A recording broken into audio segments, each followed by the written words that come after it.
자, 시청자 여러분, 투자는 오늘 아침 뉴스를 보시면서 또 야, 이게 어떻게 된 일인가 이런 이슈가 있었습니다. 코롱생명과학의 인보사가 국내 시판을 중지한다라는 그런 뉴스죠. 시황 시간에 보셨습니다마는 관련 종목이 하종가를 기록하고 있습니다.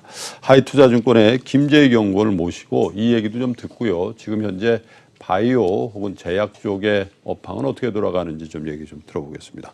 김재희 연구원 모시겠습니다. 어서 오십시오. 안녕하십니까. 먼저 워낙 핫한 이슈라서 인보사에 대한 얘기를 좀 해봐야 될 것 같아요. 코롱생명과에서 일단 제조 판매 중지를 하고 또 우리 식품 안전청입니까? 식약청이죠. 네. 식약청에서도 일단 코드 부여를 이제 취소한다 뭐 그런 뉴스가 있었는데 어떻게 된 겁니까? 막전 막훈 좀 얘기 좀 들어보죠. 일단 뭐 정확히 말씀을 드리면요, 인보사란 물질이 이제 두 가지 액체로 구성이 되어 있는데요. 예. 1액은 이제 동종류의 연골세포라는 물질로 되어 있고요. 2액은 TGF 베타 1 유전자를 삽입한 그 연골 유래 세포 이렇게 되어 있습니다. 예. 사실 이번에 이제 현재 미국 티슈진에서 미국 임상 3상을 진행 중에 예. 그 물질에 대한 이제 성분 조사를 한번 해봤는데요. 예. 허가 과정에 있는 일이고요. 그러다 보니까 거기서 나왔을 때 두 번째 액이 연골세포 유래가 아니라 신장세포 유래로 되어 있다라는 걸 이제 좀 알게 된 케이스인 거고요. 사실 이 액 같은 경우는 약효에 정확히 영향을 준다기보다는 전달체로서 역할을 많이 하는 편이고요. 예. 삽입된 이후에, 그러니까 뭐 신체에 투여된 이후에 몇 주 동안 수요 후 한 2, 3주 내에 사멸이 되는 그런 액체입니다. 그러다 보니까 안전성에서는 그렇게 큰 영향은 없을 거라고 생각을 하고 있고요. 예. 그리고 그동안 사실 지난 11년 동안 이 액체를 사용해온 거기 때문에 선상의 문제지 이게 실질적인 큰 안전성이나 약품 자체 문제까지 가기는 좀 어려울 거라고 생각을 하고 있어요. 예. 다만 이제 허가 기재된 물질과 다른 물질이 발견된 거기 때문에 예. 식약처에서 어떻게 결정 내릴지 여부는 앞으로 좀 지켜봐야 되는 것 같고요. 이제 미국 FDA 쪽에서도 이거의 사안에 대해서 어떻게 판단할지는 좀 시간 두고 지켜봐야 되지 않나. 그래서 지금 3상 자체가 잠정 중단된 상태고 국내 판매가 중단된 상태고. 네, 근데 뭐 저도 조금 감은 잡겠습니다. 김 연구원께서 말씀하시는 건데, 근데 우리 시청자 여러분, 물론 이제 투자를 직접 하신 분들은 대체로 이제 굉장히 민감한 상황일 때 뭐 찾아도 보시고 하셨겠습니다만은, 왜냐하면 이 인보사 문제가 바이오 전체 섹터에도 영향을 크게 줄지 않겠습니까? 워낙에 이제 코스닥에 또 비중이 높은 업종이다 보니까. 그런데 그럼 11년 동안 국내에서 임상하고 뭐 해가지고 어쨌든 식약처에서 판매 허가를 받았을 때 그 판명된 물질과 미국에서 3상 과정에서 나온 물질이 이 얘기 다르다는 얘기잖아요. 아, 다르다는 물질 게 자체는 같은데 네, 물질 자체는 연기를 따로 네. 했다는 얘기입니까? 그러니까 이제 같은 물질을 사용한 건 맞고요. 예. 그리고 이제 2004년에 국내에서 티슈진이 물질 검증을 한번 했는데 그때는 연골세포라고 나왔어요. 예. 그래서 이제 그런 줄 알고 2004년부터는 연골세포다라고 하고 그 컨셉 그대로 유지했던 거고. 바꾼다는 얘기가 없었으니까. 예, 바꾼 물질 자체는 그대로입니다. 예. 근데 알고 보니 그 세포주 자체가 그 TGF 베타 1을 삽입하는 과정에서 문제가 좀 생겨서 연골 유래 세포주가 된 게 아니라 신장세포 유래 세포주로 돼버렸다라는 걸 이제 나중에 3상을 검증하는 과정에서 알게 된 상태인 거고요. 사실 물질 자체는 바뀐 적이 없어요. 네. 지금 명칭만 바뀐 겁니다, 사실. 예. 그래서 이제 그 부분에서 문제가 생기는 건데 일단 허가 받을 때 기재된 물질은 TGF 베타 1을 삽입된 연골 세포로 되어 있기 때문에 이 부분에 대해서 지금 식약처가 어떻게 판단할지 지켜봐야 된다는 상황인 겁니다. 그러니까 쉽게 얘기하면은 15년 동안 물질을 잘못 알고 있었다라고 보시면 될 것 같아요.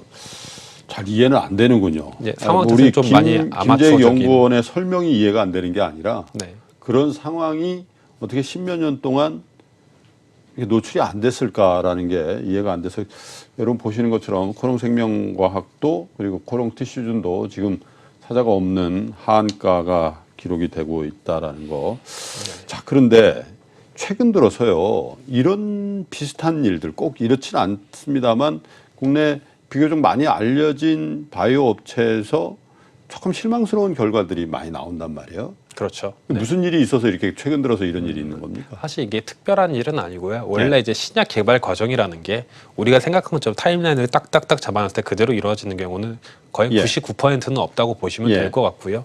여러 가지 사항, 이해관계자가 워낙 많은 시장이기 때문에 여러 가지 사항에 따라서 타임라인이 밀리거나 좀 움직이거나 변동되는 케이스가 있고 이번 같은 경우는 좀 특별한 케이스인 것 같고요. 그러니까 임상 타임라인에 대해서 너무 민감하게 움직이시는 건 좀 지양하는 게 좋지 않을까. 사실 저희가 뭐 단기 내에 주가가 많이 움직이긴 하지만 결국엔 길게 봐서 이 약이 좋고 나쁨을 봐야 되는 섹터이기 때문에 그 부분은 조금 감안하고 투자를 하셔야 되는 게 아닌가라고 말씀을 드리고 있고요. 그 아까도 잠깐 물어보셨는데 이번 사건으로 인해서 저희 섹터에 영향을 미칠 만한 일이 어느 정도 있는가에 대해서 짧게 말씀을 드리면은 사실 오늘 뭐 제가 좋아하는 종목 중에 바이로메드라는 종목이 있는데 똑같이 유전자 기반의 치료제를 만드는 회사입니다. 그런 회사들이 오늘 주가가 좀 많이 약해졌고요. 그 이유는 이제 티슈 인보사가 유전자 치료제이기 때문에 비슷한 유전자 치료제 제품들이 하더라고 많이 회복했군요. 주가가 좀 지금 시장 초에 열린 9시쯤에 이제 좀 많이 안 좋았다가 지금 다시 반등하는 모습을 그리는데 결국엔 요즘에 이제 시장이 스터디가 된 거죠. 개별 종목의 이슈는 개별 종목의 이슈로 받아들이는 시장이 된 거기 때문에 사실 시장 전체에 영향을 주기에는 쉽지 않지 않나. 다만 이제 코오롱 생명과학이랑 티슈진에게는 좀 큰 악재이긴 하다. 그래서 그 업종은 이제 결과가 나오기 전까지는 투자는 좀 많이 지양해야 되지 않나라고 생각을 하고 있습니다.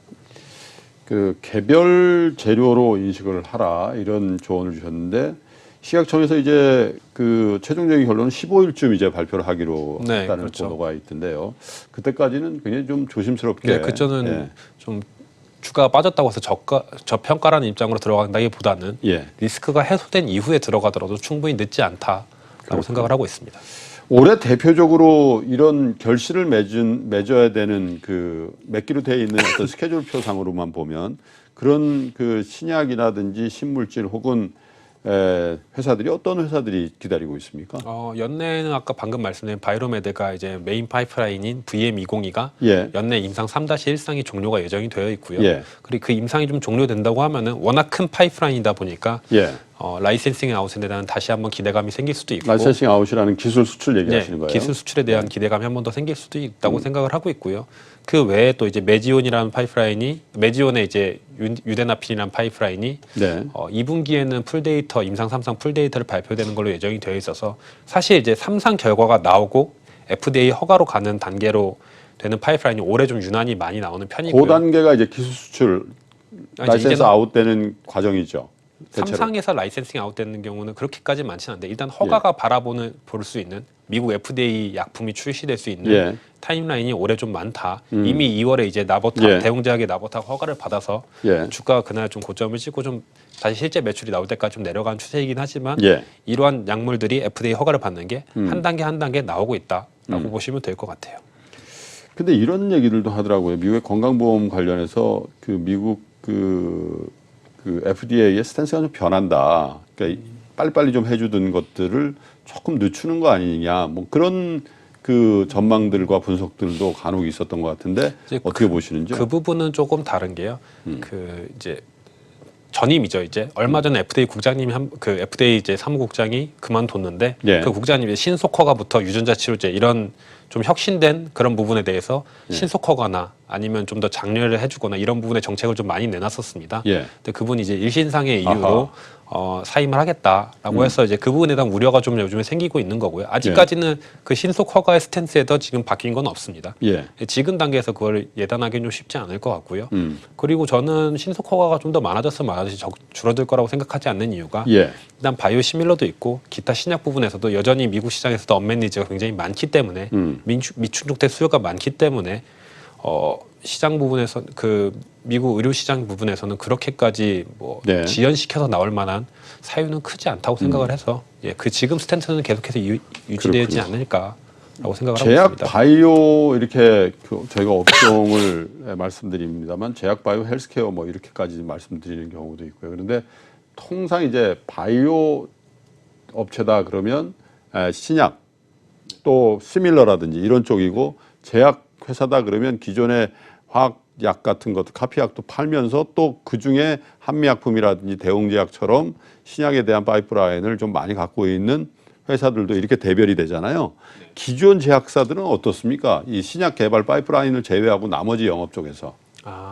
기존 제약사 뭐 상위권 업체 한미약품이라든지 대웅제약 같은 경우 사실 이제 R&D 주로 보는 게 맞기 때문에 예. 그 부분 제외하고 뭐 저희가 쉽게 얘기하는 뭐 유한양이 대한 뭐 유한양이 예. 유한양이도 사실 요즘에 기술주를 굉장히 많이 했기 그렇죠. 때문에 사실 조금 그렇게 보긴 좀 쉽지 예. 않고요. 매출액이 잘 나오긴 하지만 예. 뭐 상위권 제약사 같은 경우는 이제는 다 신약 개발을 하고 있어서 좀 중소형 제약사를 이제 요즘에 일반 제약사라고 좀 많이 부르는데요. 네. 그 업체들 같은 경우는 좀 그렇게 뷰가 좋지는 않아요. 왜냐하면 최근에 이제 제네릭 부분에 대해서 약가 차등제 예. 그리고 그 공동생동성 시험이라고 해서 일반 제네릭을 개발할 때 다 같이 합쳐서 컨소시엄으로 개발한 다음에 예. n분의 1로 시장을 재편하는 그런 그런 규제들이 있었는데 그런 부분을 다 철폐하고 이제 앞으로는 자체적으로 제네릭 개발도 할 수 있는 애들 외에는 제네릭 시장을 들어가는 게 좀 쉽지 않지 않을까. 이러면 이제 그렇군요. 중소형 제약사 중에서 상위권 업체들을 제외하면은 좀 많이 구조조정되는 흐름을 그리지 않을까라고 생각을 하고 있고요.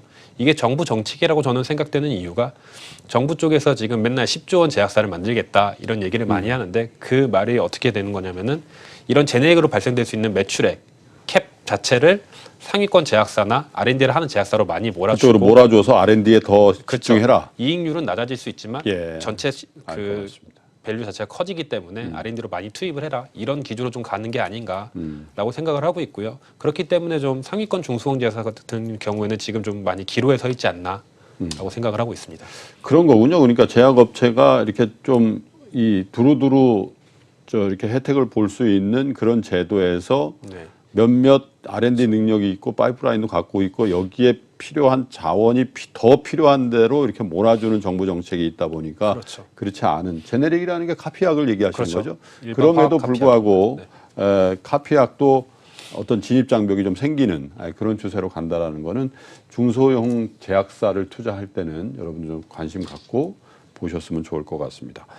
자, 그러면 여기는 오늘은 뭐 그 잘 안 들립니다. 시밀러 시장은 어떻습니까? 이제 삼성바이오와 이제 셀트리온으로 대변이 되는 것 같은데. 사실 좀 많이 조심스러운데요. 그 예. 종목 같은 경우는 워낙 예. 이제 강성주주분들도 많으시고 제가 말씀드린 게 조심스럽긴 하지만 전체적인 일단 업황. 회사 예. 쪽에서 얘기하는 거 일단 상반기 실적은 좀 많이 안 좋고 하반기에 좋다 이런 식으로 좀 말씀을 드리고 있고요. 회사 예. 쪽에서 저희한테. 그리고 이제 전체 시장을 좀 말씀드리면요.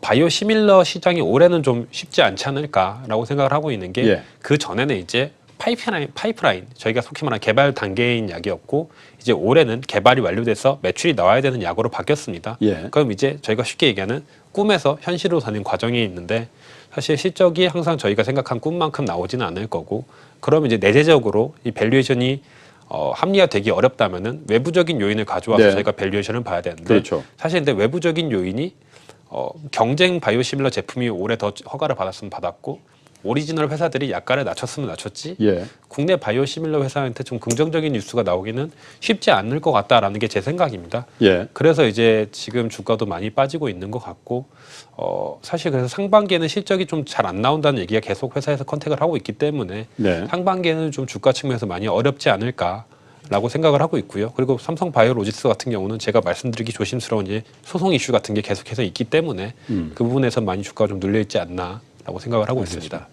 근데 이제 김재익 연구원 얘기를 쭉 제가 몇 가지 질문을 통해서 이게 들어보고 제가 이게 언뜻 생각나는 거는 이 제약바이오 헬스케어 섹터의 제약사, 시밀러 또 신약 파이프라인만 있는 R&D 위주의 회사 뭐 이렇게 대체로 나눠보면 대형사 중에 신약 파이프라인이 좀 활성화되어 있는 그쪽에 좀 포커스가 되는 거 아닌가 그런 생각이 들어요. 사실 정확히 말씀드리면요. 저는 올해는 이제 신약 개발 업체들이 좀 잘 될 거라고 생각을 하고 있고요. 그 중에서 이제 방금 말씀드렸던 2상이나 3상 후기 단계의 파이프라인을 가지고 있는 그런 업체들 중에서 올해 좀 결과가 나올 수도 있는. 근데 여기에는 물론 말씀하신 대형 제약사인데 파이프라인 갖고 있는 데도 있고요. 예. 순수 바이오텍만 있는 데도 있어요. 예. 그러니까 전 정확히 올해 연내 결과가 나오는 후기 파이프라인 보유한 업체들. 예. 그 중에서는 뭐 대웅제약은 이미 결과를 조금 냈고 뭐 바이로메드 거기에 뭐 한올바이오 파마 이 예. 정도까지 제가 좀 추천을 많이 드리고 있고요. 예. 예, 그런 종목들을 저는 올해 좀 잘 될 거라고 연간으로 계속해서 생각하고 있습니다. 그 중에 한두 종목 좀 설명을 들어볼까요? 대웅제약은 어느 정도 진도가 나가 있는 상황이죠? 대웅제약은 이제 2월에 허가를 받았습니다. 예. FDA의 나보타 허가를 받았고 이제 매출 준비를 하고 있고요. 이 주가가 허가 이후로 항상 낮아지는데 이거는 셀트리온도 똑같았거든요. 미국 허가를 받은 다음에는 예. 실질 매출이 나올 때까지는 주가가 좀 많이 눌려 있는 모습을 항상 그려줍니다. 예. 네, 그렇기 때문에 이제 매출에 대한 가시성이 언제 나오냐가 좀 많이 중요한 것 같은데 첫 미국장 나보타 순출 선적을 이제 4월에 할 거다라고 이번에 4분기 실적 발표 때 대웅제약 쪽에서 그렇게 저건 코멘트. 이제 보톡스 대체제죠? 그렇죠. 이제 예. 보톡스 수출 선적이 아마도 미국향이 이루어질 거고, 예. 그럼 4월에 수출 선적이 된다고 하면은 5월 15일에 통관 데이터가 아마도 확인될 것 같습니다. 매월 15일날 전월에 통관 데이터가 나오기 예. 때문에 그럼 5월 15일에 저희가 어느 정도 2분기에 반영될 나보타 매출액을 추정할 수 있지 않을까. 그때 저희를 실망시키는 수준의 그 선적 데이터가 찍히지 않는 한 주가는 다시 좀 반등할 거라고 좀 보고 있고요. 예. 예, 지금 좀 많이 낮아진 상태에서 지금 허가 받기 전 수준까지 내려와 있기 때문에 지금 정도는 굉장히 매력적인 가격이지 않을까라고 생각을 하고 있습니다. 그렇군요. 그 다음에요. 바이로메드 좀. 바이로메드 같은 경우는 지금 말씀드렸다시피 연내 지금 6월, 7월에 이제 3일상 추적 관찰 종료를 예정하고 있고요. 네. 아마도 8월쯤에 임상 종료를 할 것 같습니다. 그러면 여전히 9월이나 10월 내외에는 풀 데이터를 발표할 것 같고요. 그건 국내 기준이죠? 아니요, 글로벌입니다. 글로벌. 지금 예. 미국 임상을 예. 하고 있는 거고요. 예. 국내 임상은 안 하고 있고요. 미국 임상 데이터가 아마도 그때 나오면은 당뇨병성 신경병증 치료제가 지금 없기 때문에 이 데이터의 어느 정도 수준에 따라서 라이센싱 딜이라든지 아니면 실질적인 허가 심사에 들어가는 그런 기대감이 생기면은 주가가 다시 한번 움직일 거라고 생각을 하고 있고요. 지금 이제 전고점을 찍고 좀 어느 정도 조정된 상태인데 사실 이 밴드가 지금 상단 밴드라고 보고 있거든요. 상한가에서 한 25만 원 사이를 계속해서 왔다 갔다 하고 있는데 여기서 다시 한번 치고 올라가려면 일단 임상 데이터가 필요하다고 생각을 하고 있습니다. 예. 그래서 저는 여전히 하반기에 좀 추천을 드리고 있고요. 지금은 조금 횡보하는 흐름을 그리다가 임상 종료에 대한 가시성이 좀 보일 때쯤에 주가가 좀 움직이지 않을까라고 말씀드리고 있습니다. 말씀 나온 김에 한올바이오파마까지 다 들어보겠습니다. 한올바이오파마요? 예. 네, 한올바이오파마 같은 경우는 정확히 두 가지 파이프라인이 있고요. HL036이라는 안구건조증 치료제와 HL161이라는 자가면역 질환 치료제가 있습니다. 그것도 다 신약입니까? 네, 신약입니다. 예. 그리고 이제 안구건조증 같은 경우는 3상을 지금 하고 있고요. 예. 161 같은 경우 자가면역 질환 치료제 같은 경우에는 2상을 진행 중에 있습니다. 지금 남아 있는 타임라인으로 말씀드리면은 5월 4일 날 미국 신경학회에서 161 그러니까 자가면역 질환 치료제에 대한 임상 1상 풀 데이터를 발표하는 걸로 예정이 되어 있고요. 일단 중간 결과가 이제 JP 모건 컨퍼런스 때 발표가 됐는데 굉장히 높은 수준의 자가 면역 세포 감소 효과를 보여줬기 예. 때문에 비슷한 수준의 데이터만 나온다고 하면은 굉장히 고무적인 데이터가 될 것 같고요. 최종 결과에서. 그리고 지금 글로벌 딜은 끝난 상태이지만 일본향 라이센스 기술 수출 계약은 아직 남아 있는 상태입니다. 네. 이 일본향이 아마도 연내 나올 것 같은데 이 규모에 대한 건 좀 기대해 볼 만하지 않을까라고 말씀을 드리고 있고요. 안구건조증 같은 경우는 연내 3상을 시작을 했고요.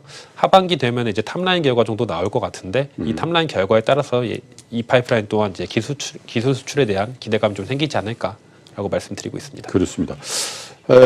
하이투자증권의 김재혁 연구원이 관심을 두셔볼 만한 바이오 업체들, 제약업체 세 군데를 이제 말씀을 주셨는데 말씀 중에 뭐 추천이라는 용어를 쓰셨습니다만 여러분들께 지금 사시라고 지금 당장 사시라는 말씀은 아니라는 거 매번 말씀드립니다. 관심 정보에 넣어 놓으시고 지금 말씀 드린 이 파이프라인의 진도가 말씀하신 것처럼 제대로 나가고 있는지 점검을 하시면서 투자를 관심을 좀 가지시라 이런 말씀으로 생각을 하시는 게 좋을 것 같습니다.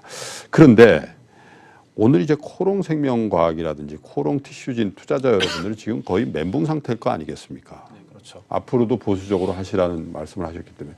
그런데 바이오 투자도 용기를 내야 됩니다만은 바이오 중에서도 한두 종목에 그냥 거의 다 투자하신 분 입장에서는 이런 상태에서는 지금 백약이 무효예요. 그래서 제가 이 제약바이오 애널리스트들을 모시면 다 대부분 이렇게 좀 포트폴리오를 좀 하시라고 얘기를 해요.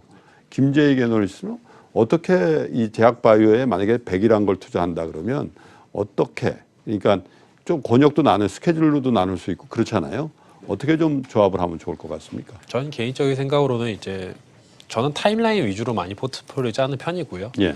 연내 저희 항상 말하지만 선반영이라는 게 있기 때문에 연내 결과가 나와 있는 파이프라인 가지고 있는 업체도 투자를 하고 예. 거기에 더불어서 만약에 내후년 아니면 올해 말까지 타임라인 밀려 있는 업체들에게도 같이 투자를 하면은 아마도 항상 실질적으로 결과가 나오기 전에 먼저 선반영되는 부분이 있기 때문에 어느 정도 서로 해지가 가능한 부분이지 않나. 만약 결과가 실망스럽게 나오더라도 그 다음 파이프라인, 그 다른 회사의 파이프라인 이제 기대감이 올라가는 부분이 있기 때문에 항상 어느 정도 좀 서로 대비되는 관계로 좀 움직이는 편이 있더라고요. 그래서 저는 그런 부분을 좀 말씀을 드리거나 아니면은 좀 안전하게 항상 주가를 보면 좀 안전한 업체들이 있거든요. 실적이 그렇죠. 안정적으로 나오고 거기에 이제 더불어서 우량 제약사 중에 파이프라인을 갖고 있는 회사들이겠네요. 그렇죠. 그런 업체들을 좋아하고요. 그런 관점에서는 전 또 상반기 추천 종목으로 보령제약을 좀 많이 말씀을 드리는데요. 예. 작년에도 실적이 좀 굉장히 안정적으로 나왔고 올해도 실적 부분에서 그렇게 크게 걱정할 업체는 아니라고 생각을 하고 있습니다. 예. 항상 좀 상장된 지 오래됐기 때문에 긴 시간으로 봤을 때 17년도 한 번을 제외하면은 실적이 항상 잘 나온 편이었거든요. 그런 이 업체를 좀 좋게 보는 이유가 자회사 중에 바이젠셀이라는 회사가 있는데 예. 이 바이젠셀이라는 회사가 내년 초에 상장할 예정입니다. 근데 이 바이젠셀이 하는 이제 R&D가 최근에 좀 많이 이슈가 되고 있는 예. 셀리드라든지 유틸렉스랑 비슷한 파이프라인을 가지고 그래요? 있기 때문에 아마도 하반기로 가면 갈수록 자회사 가치라는 좀 안전한 밸류에이션 부분이 좀 플러스 되지 않을까라고 말씀을 드리고 있고요. 그래서 좀 상반기에 좀 관심을 좀 둬도 될 만한 종목을 좀 보령제약을 좀 추가적으로 말씀드리고 있습니다. 그러니까 이런 거네요. 바이오 쪽에 신약 파이프라인, 그러니까 R&D를 위주로 해서 일단 성과를 내야 되는 업체들 중에서는 이제 결과물이 거의 임박해 있는 그런 회사와 초기 단계에 있는 회사를 적절히 배합을 하고 그 권역과 더불어서 다른 쪽에는 지금 말씀드린 전통 제약사 중에 개별 재료가 있거나 실적은 괜찮은데 주가 저평가가 돼 있는 회사, 이렇게 좀 포트폴리오를 하시면은 오늘 같은 일을 당하신다 하더라도 나머지 기업들, 나머지 바이오 회사들이 또 호재를 낼 수도 있고 하니까 절대 바이오 한 회사에 이렇게 집중 투자하는 거는 조금 지양해야 되겠다, 이런 말씀이시죠? 네, 좀 많이 위험하지 않을까 알겠습니다. 생각을 하고 있습니다. 자, 인보사 문제부터 시작해서 지금 현재 바이오 업체들 또 제가 어떻게 봐야 될지 하이투자증권의 김재익 연구원과 말씀 나눠봤습니다. 연구원님 고맙습니다. 네, 감사합니다.